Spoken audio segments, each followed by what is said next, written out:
नको नको मना गुंतू माया जाळी काळाला जवळी ग्रासावया काळाची हे उडी पडेल बा जेव्हा सोडविना तेव्हा माय बाबा विठ्ठल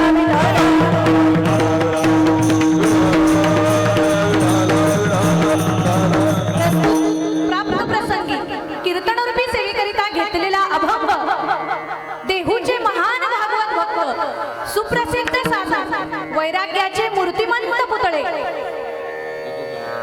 संत श्रेष्ठ तुकोबराय यांचा 4 चरणाचा उपदेशपर प्रकरणातील अभंग आज या ठिकाणी सेवेकरिता घेतलेला आहे। तर जगद्गुरु तुकोबराय या अभंगातून म्हणतायत काय, नको नको मना गुंतू माया जाळी काळाला जवळी ग्रासावया। सामान्य जीवाला उपदेश करतात काय की नको नको काय मना काय कर नको नको मना गुंतू माया जाळी माया जाळामध्ये काय करू नको तू गुंतू नको। त्याचं कारण काय की काळाला जवळी ग्रासावया काळ जो आहे तो कधी घाला घालेल सांगता येत नाही।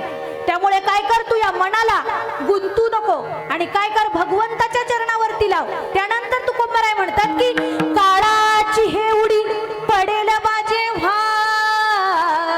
काय म्हणतात तुकोबराय की काळाची उडी ज्यावेळेस पडेल त्यावेळेस तुला सोडवणारा कोणीही नाही। म्हणून ते म्हणतात की सोडविना तुला माय बाप सुद्धा काय करणार नाही तुला सोडवणार नाही। म्हणून काय कर या मनाला माया जाळामध्ये गुंतून देऊ नको। त्यानंतर तुकोबराय म्हणतात की सोडविना तुला देशीचा चौधरी आणि कसोय रे भली भली। महाराज म्हणतात की देशाचा राजा जरी असला तरी तो तुला सोडवणार नाही किंवा कोणतीही तुझी नातेवाईक जरी असली तरी ती तुला सोडवणार नाहीत।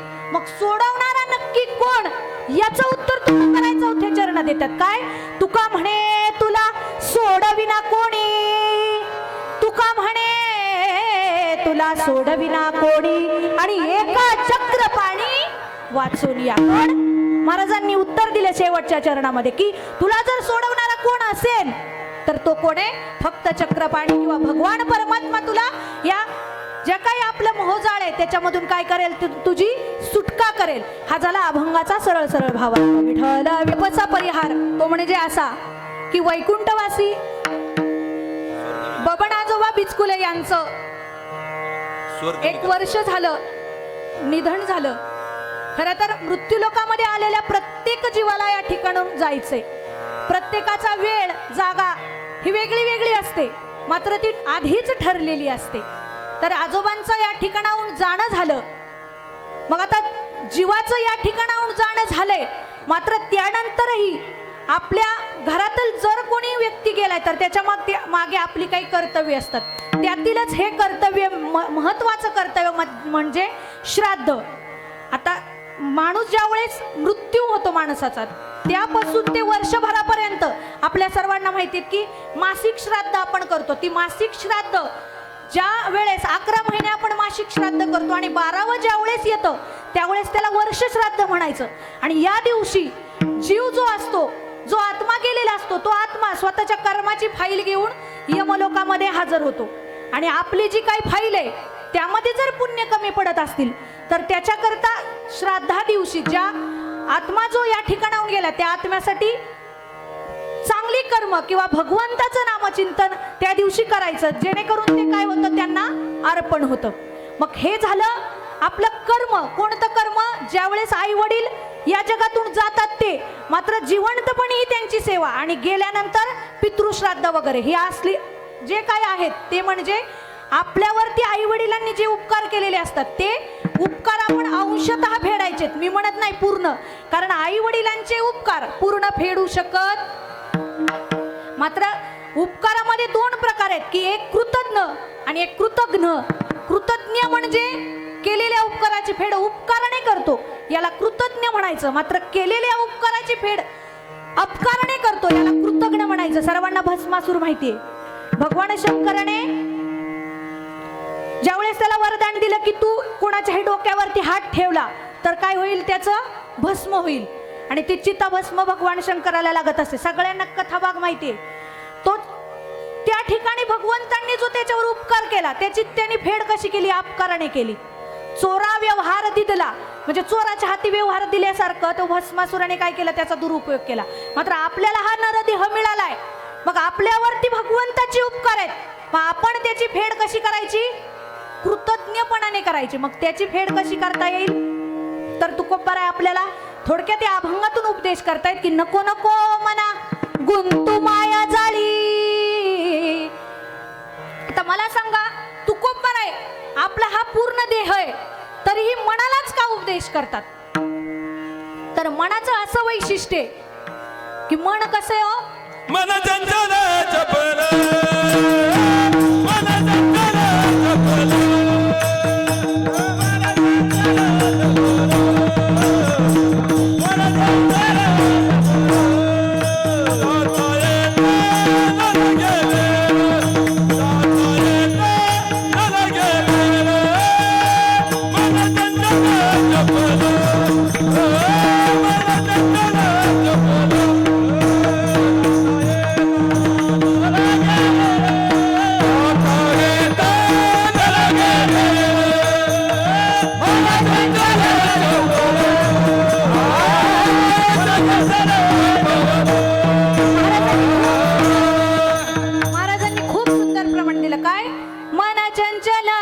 चपळ मन चंचल चपळ जाता येता न लगे वेळ, जाता येता न लगे वेळ. काय म्हणतात महाराज? की मन चंचल चपळ. आत्ताच्या आत्ता बसलेल्यापैकी बऱ्याच जणांचं मन घरी पण जाऊन आलं असेल, बरोबर ना? एवढं चपळ काय? मन माझे चपळ चंचल न राही निश्चळ, आणि घडी पळ स्थिर स्थिर नाही. घडी एक घडी पण एक पलभर पण काय मन स्थिर होऊ शकत नाही. म्हणून तुकोबाराय प्रथम उपदेश कोणाला करतात?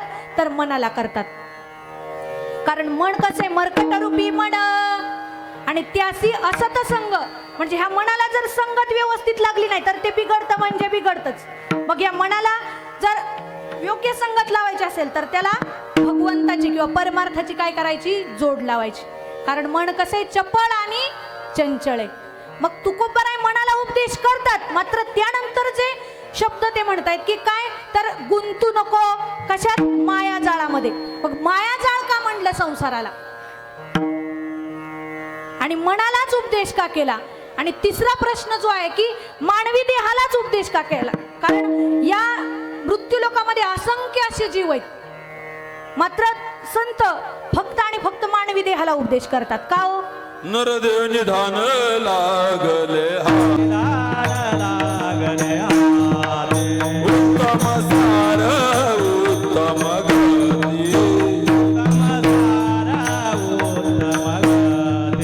देवाची होईन म्हणती ते देवाची होती,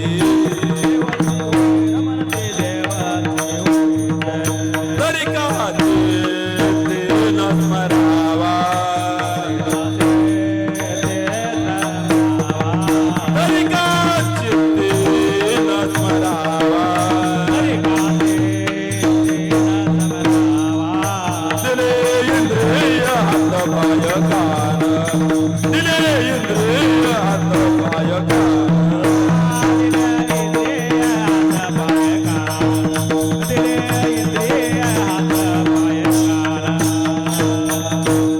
काय प्रमाण दिलं महाराजांनी? नरदेह निधान लागले निधान लागले हाती, आणि उत्तम सार उत्तम सार उत्तम गती.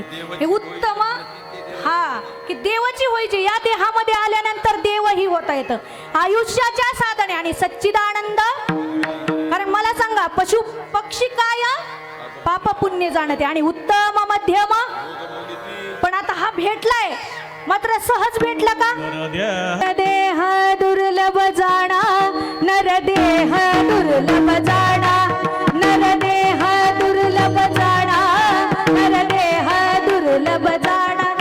शतवर्षाची गणना, शतवर्षाची गणना. काय म्हणतायत महाराज? म्हणतात की शतवर्षाची गणना, 100 वर्षांची काय आहे? आयुष्य दिलेले आहे. त्यानंतर महाराज म्हणतात त्यामध्ये दुःख यातना, त्यामध्ये दुःख यातना. आता असं म्हटलंय का की त्यामध्ये सुख आहे? काय म्हटलं? त्यामध्ये स्पष्ट शब्दात सांगितलं का नाही? म्हणून त्याचं दुःख आहे म्हणून काय करायचं? तुम्ही आठवा मधुसूदना,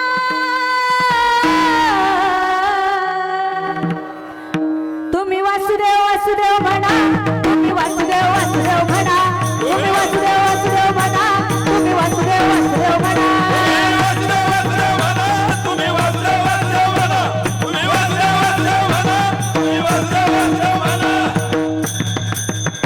काय म्हणतायत महाराज की तुम्ही वासुदेव वासुदेव म्हणा, की तुम्ही आठवा का? कारण संसारामध्ये काय आहे? दुःख बांधवडी आहे हा संसार, दुःख बांधवडी आहे हा संसार.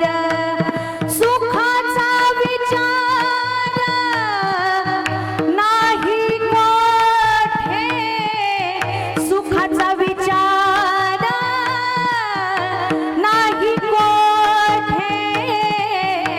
काय म्हणतात महाराज की दुःख बांधवडी आहे हा किंवा संसार दुःख मूळ, आणि चहूकडे विश्रांती नाही कोठे, रात्रंदिवस तळमळ.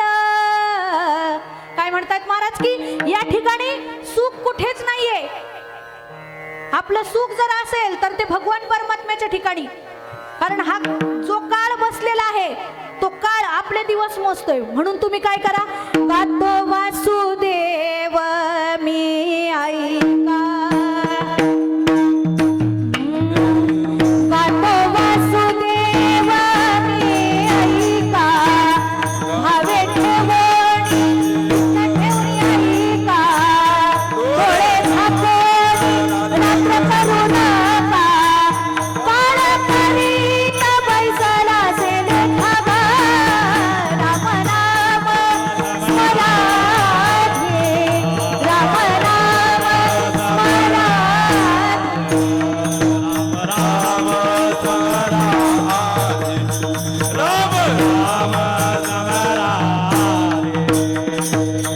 काय म्हणतायत काकड्यामध्ये हे प्रमाण आहे काय की रामनामा. त्याआधी काय म्हणतायत की काळ करीत बैसला से लेखागा. आपल्यासाठी इतके संतांनी कर जोडून विनंती तुम्हारे, तुम्ही वाचवा वाचवा नका गुंतू संसारात समारे, तुम्ही वाचवा वाचवा नका गुंतू विषय कामारे, तुम्ही वाचवा वाचवा नका गुंतू विषय कामारे, तुम्ही वाचवा वाचवा. तुम्ही आठवा मधुसूदना ग, तुम्ही वाचवा वाचवा.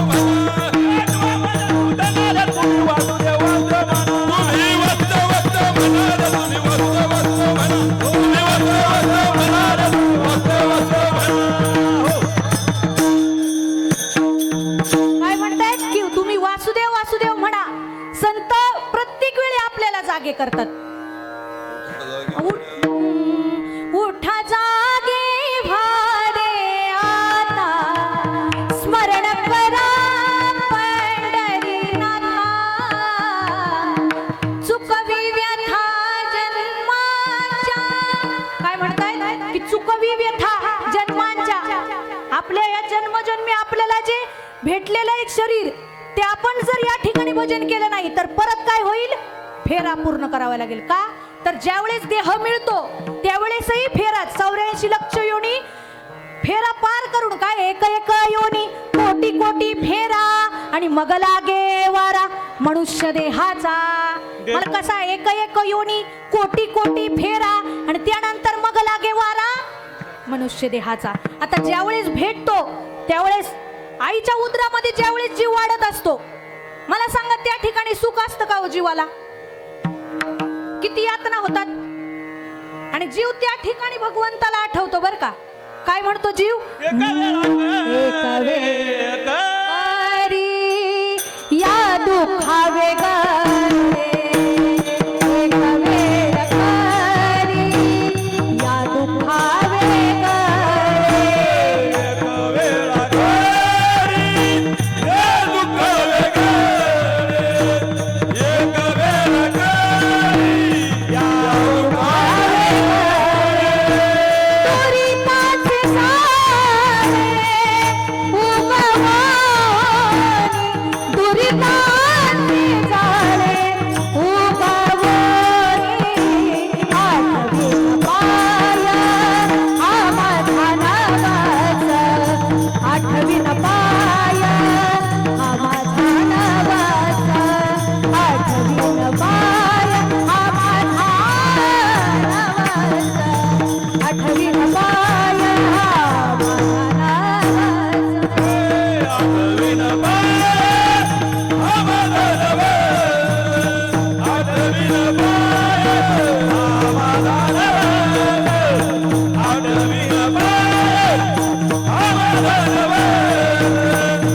दुःखातून मला काय कर, वेगळं कर, किंवा या दुःखातून सोडव. आणि ज्यावेळेस जीव बाहेर येतो त्यावेळेस करतो का हो भजन? तर मला सांगा, एखाद्या मुलाचा जन्म झाला, येताना कसा येतो? रडत येतो, बरोबर.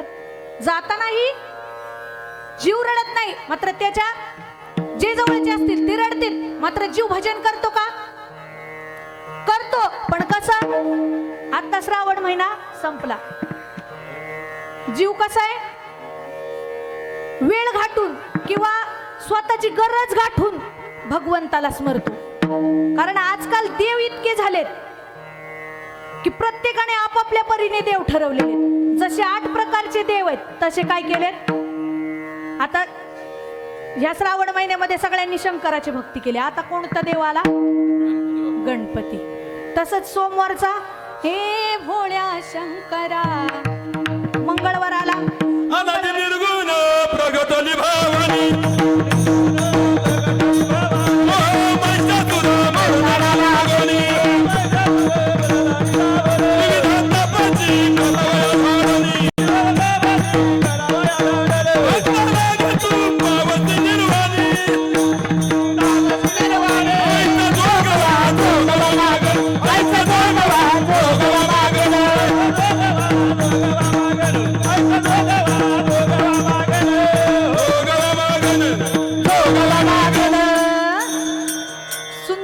दिलं महाराजांनी. बरं झालं लवकर बास केलं, नाहीतर एखादा देव जागा होऊन काय होईल? अशा चालींनी. मी कुठे होते? मंगळवार. बुधवारी पांडुरंग पांडुरंग बोलतो मृदंग, पांडुरंगाची भक्ती. गुरुवार आला कोणती? निघालो घेऊन दत्ताची पालखी. शुक्रवार आला संतोषी माता. शनिवार आला शरण शरण हनुमंता, तुम्हालो रामदूता. शनिवार आला. आता रविवार वादी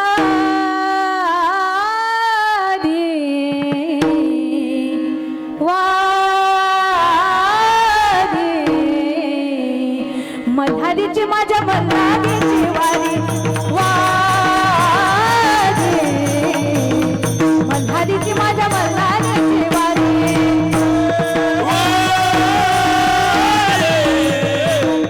मल्हारीची वारी, मल्हारीची वारी,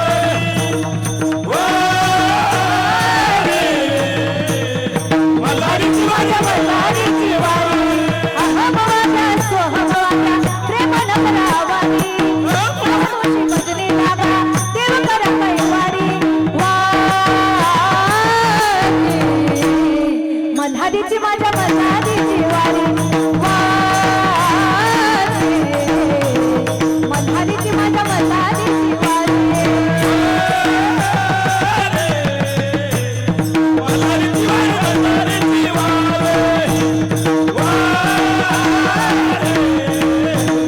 मल्हारीची माझ्या मल्हारीची वारी, मल्हारीची माझ्या मल्हारीची वारी.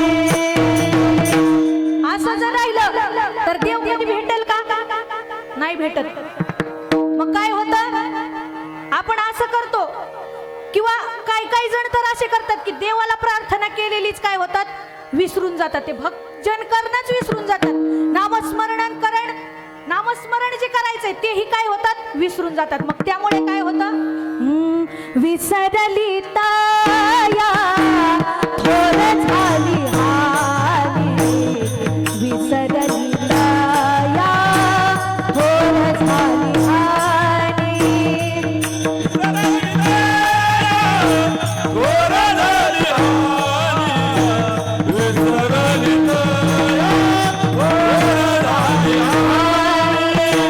तणसी लखानी चौऱ्याची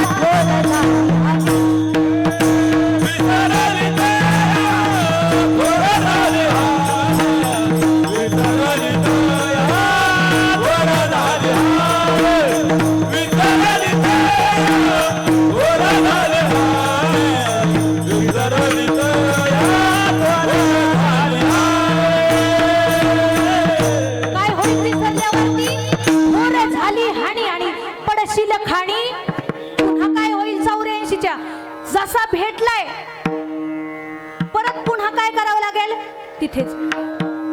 त्याचं कारण हे मी तुम्हाला इतके वेळ झालं सांगते की भगवंताचंच का करायचं चिंतन.